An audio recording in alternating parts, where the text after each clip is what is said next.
In this episode, we're showcasing the art of craft with 5 carefully constructed rides that have all been heroically hand-built. We've got sleek and sexy. Dream it up, designed it, build it, paint it, and see it all the way through. Mix the modern line with the retro. Weird wonders. It's a banana. You never seen a banana before? And golden oldies. Maybe I should build a racing car, but I didn't want to make a replica. It had to be mine. So no matter the age, size, shape, or material, if it's built by hand, it must be an ultimate ride.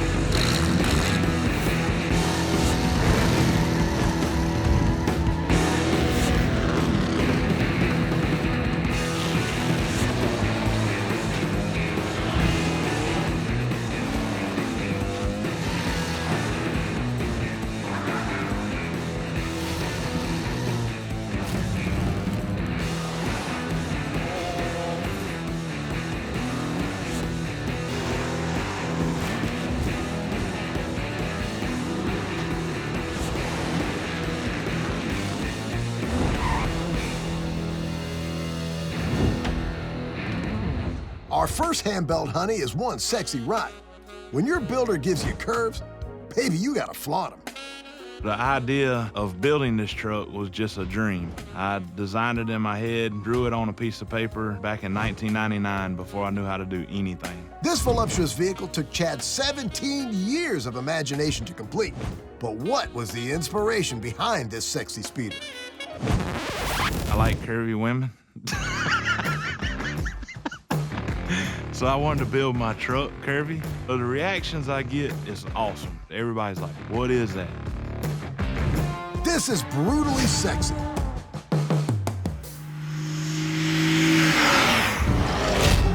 I wanted to come up with a cool name, and you know, sometimes my wife's mean to me, and she's pretty, so brutally sexy is the way the truck works out. The starting point for Chad's truck was anything but sexy. It started as a 36 Chevrolet sedan, turned into a 4-door Chevrolet dually.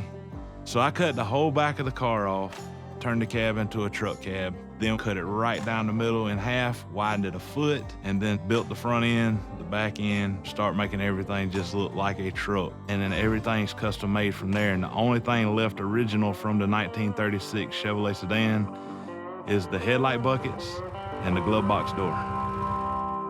Based on a 1936 Chevy sedan, brutally sexy has had some beauty treatment.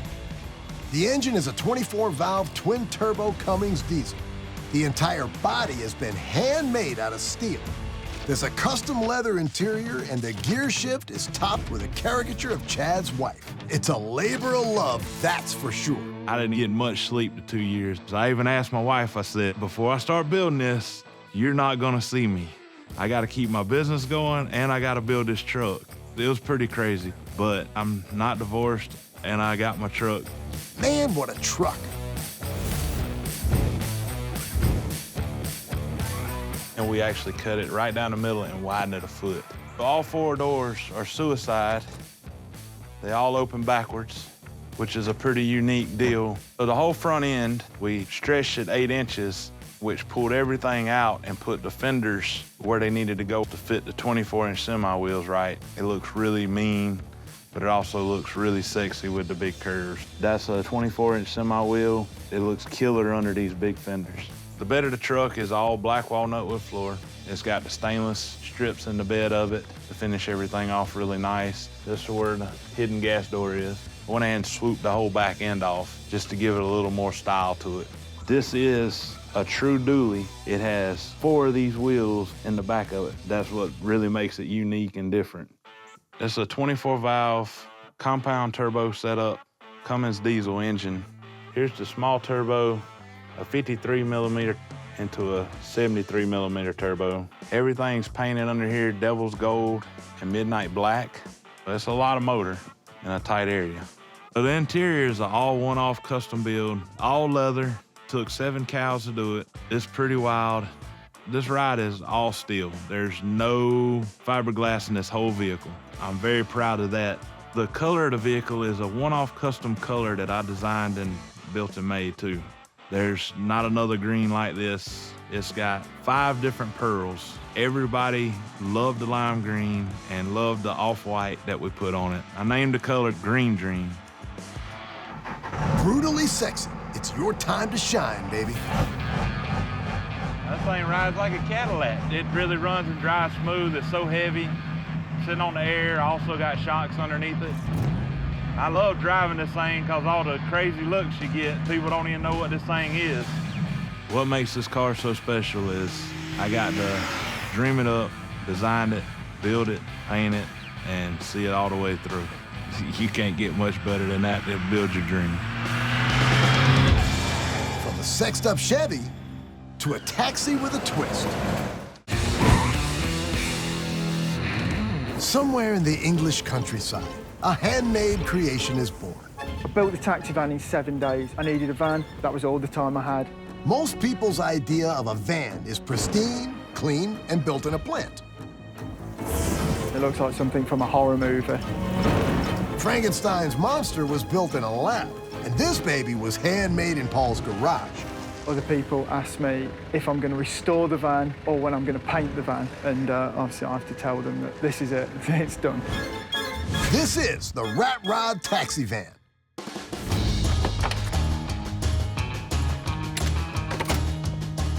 When Paul Bacon needed a van for his car customization business, one thing was for sure.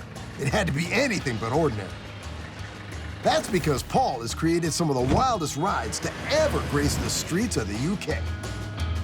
So the inspiration for this project was just to build something really quick. I needed a van, wanted that retro sort of cool look. Initially, I was looking at taxis just to use the chassis on a different project, but then it occurred to me I could convert this into a van. Paul picked up the London cab for just over $600. He kept the taxi's original 2.7-liter diesel engine. The body is sculpted from foam, covered in fiberglass, and has a fake rust paint job. There is one luxury item, though. The seat of a 1974 Rolls-Royce Silver Shadow. The taxi was built at our workshop at Cyclone Works. I basically cut the back of the old taxi off, built a timber frame, and then started to construct the new shape of the van around that timber frame using dye bond and expanding foam that was finally covered in fiberglass. The taxi van, even though it looks like it's being quite heavily lowered, it's not lowered at all. Suspension's totally standard. What I've done, I've lowered the wheel arch from about just here down to there, and then that's just been fiberglassed in to give it the lowest stance. I've also made the front bumper a lot heavier. Moving back, we've got the truck-style wing mirrors, and we've also got the Swamp Box at Econ there as well, which is made out of the back box just from a scrapyard. Inside the van, first off, we've got the seats. It's the rear seat out of a 1974 Rolls-Royce Silver Shadow, and that just went in really easily. It just fitted like it was meant to be. Under the bonnet of the van, it's a really big, heavy bonnet. 2.7 Nissan engine that loads of London taxis had. So the paintwork on the van is sort of a fake rust paint, and then it's got some white, and then that was all tinted over with 2K matte lacquer. Okay, it's not gonna win any beauty contests, but hey, this is a working van. It's probably the most usable vehicle I've built. A lot of people smile, people wave, people come up, ask a lot of questions about the van. It always starts every morning, it always works. I can carry loads of junk in the back. That's probably all you need from a van, really. From a crazy cab to a wooden wonder. Throughout history, wood has presented us with some of the most beautiful works of art. I wanted to do something absolutely unique. With processes that go back thousands of years. To build something which is very rare. But this next carefully crafted sculpture also has sweet speed. For me, it was always a big happiness to design, and I liked to mix the modern line with the retro. This is the Julia wooden car. I was building a wooden carriage, horse carriage, and when I was finishing, and I said I would like to try out also to build a car. wooden car. I wanted to do something which doesn't exist all around the world. You can't find a hard wood concept car, very good quality. It is almost impossible to find all around the world. This piece of excellent engineering was masterminded by perfectionist Peter Zabel.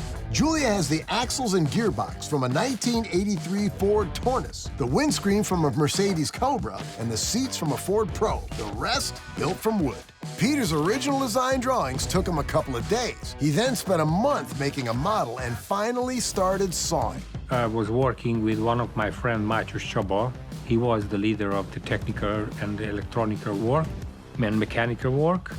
And after 1 year, I had to make a bigger atelier workshop because my workshop, it was not enough. So after a couple months, I started to build the car, the carrosserie, the body of the car on ash wood. The whole process took 3 years and 8 months. It costed 18,000 euro for me and 4,500 hours, but also a happy time because I was crazy to work with, and it was a big happiness for me to build it up.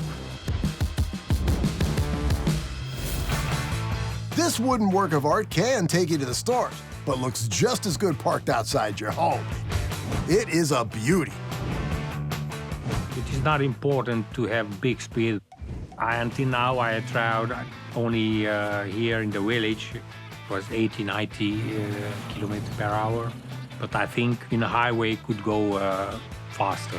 My man Peter, he's combined the craft of carpentry with the wonders of modern technology. And with that tablet, you are touching the screen and the lamps, the GPS, and the music. The car was shown off to great acclaim at the Frankfurt Motor Show. Every positive reaction of people makes me happy. Here in Romania, a lot of people are working with their hands. They know to build up something with your own hands.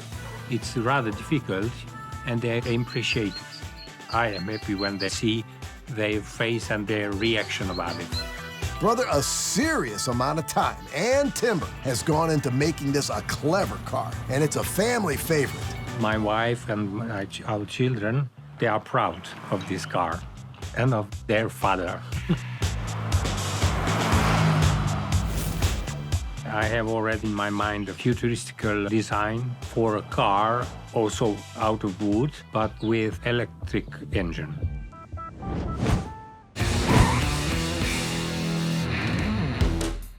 To build a unique ride, the greatest minds align. I'd built a lot of cars over the years. Hundreds and hundreds and hundreds of man-hours. Modern car production is founded by a few key principles: styling, body lines, and aerodynamics, all which can be found on a banana. It's a banana. You never seen a banana before? This is the Big Banana Car. I decided I wanted to do something completely ridiculous, and so the idea of the banana car came from that. I was in a gas station, and there was a bowl of fruit as I'm standing in line right next to where I was, and on top was a banana that ran fairly straight and curved at the back, and I picked it up, and I'm looking at it, and I'm studying this, and I'm picturing where the wheels would go, and the engine, and the seats, and I picture it driving down the road and start laughing. Oh, dearie. That's my low-tech alarm system.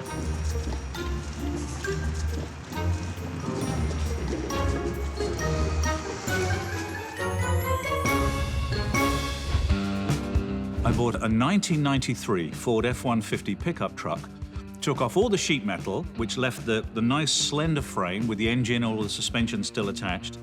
I then built the frame, the skeleton of the banana, out of rebar, covered it with chicken wire, sprayed it with urethane foam like you insulate houses with, then sculpted that to a nice banana shape and then fiberglassed over the top. The cost of the banana car was spread out over 2.5 years, so it's hard to say exactly how much it did end up costing, somewhere between $20,000 and $25,000. I could have done it for a lot less than that, but we replaced everything.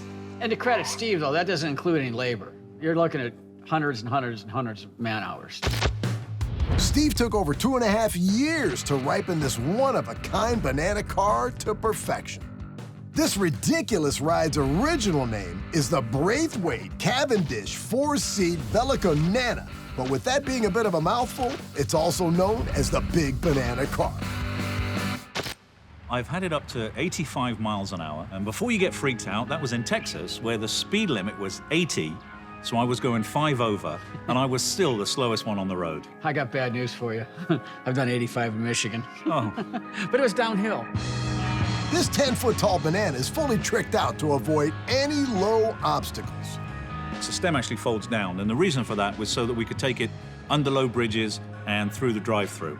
There have been 2 occasions when the stem wasn't low enough. It makes you realize quickly that you just made a mistake. Man, this ride has a bunch of street appeal. Oh, man, we get the reaction. Get it? Bunch? Appeal? Come on! Quite often we'll do events at schools. When there's 60, 7, and 8-year-olds, they're just screaming. It's the funniest thing ever.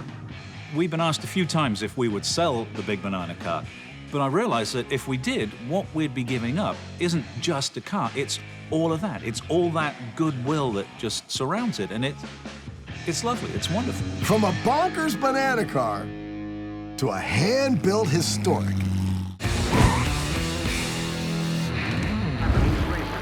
You might think that the need for speed was a 21st century phenomenon, but from day one, designers were looking to beat the competition by creating the fastest car in town. So they were looking for solutions, they were developing, they wanted just to be faster. There are still lessons to learn from those early designs. I really liked the old race cars. The noise, the way the men drove in those cars. This is Duchy.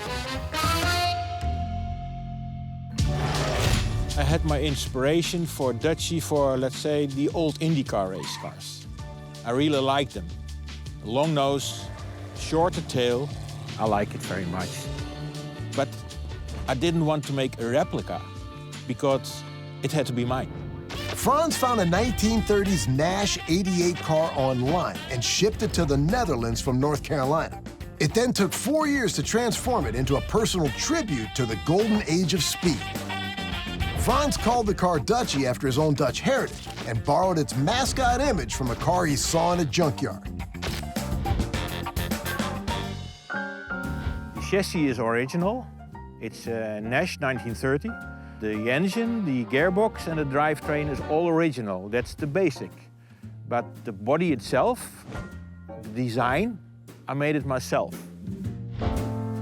I started with mounting a chair on the chassis, exactly on the place where I wanted to be. And then I made a sort of a bird cage. I put blankets on it to see if the balance was okay. Together with a metal artist. It's not a metal worker, it was a metal artist. And give him a piece of metal, and he's working on it, and it's awesome. A serious amount of attention to detail has gone into making this metal monster an absolute masterpiece. You can see the form of it. It's inspired by the guys in the Middle Ages, the knight helmets. Easy because of lose them every time. I lift it, and I can fix whatever I want. The paintwork, I did it all myself. I just bought lots of paint. I just put it on and some scorching paper or some water on it or some rust on it. It should look as if it has been in a barn for 70 years. So I made an exhaust pipe that comes out on a different way, on a different place in the car. The wheels, they used to be smaller, 18-inch, but the dimension was not okay. So what about the engine, Frans? You can see on the outside, do we need some oil or are we taking some risks? Creative thinking of those guys. Spark plugs, so there's 16 spark plugs. It's from aviation technology. So they were prepared that Duchy might be flying. Dude, is this Duchy or the Flying Dutchman? Getting this bad boy started is as simple as 1, 2, 3. First, the power switch. Second one is power on the ignition. The third one is the petrol.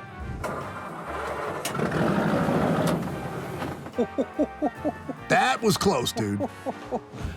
I do have something over here. I have to wind it up.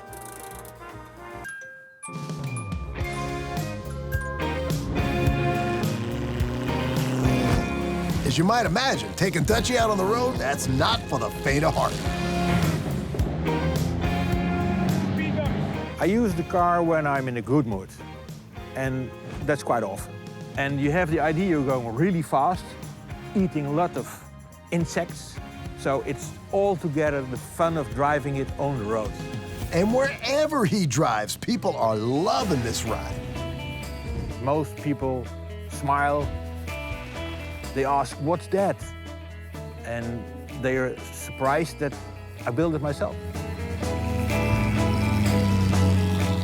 You say, wow, it's impressive. And people like it. And I like it.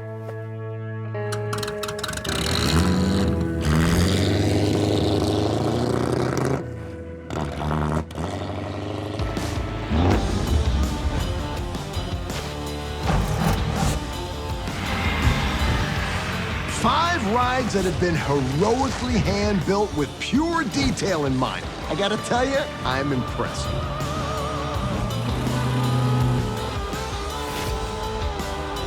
We'll see you next time right here on Ultimate Rides.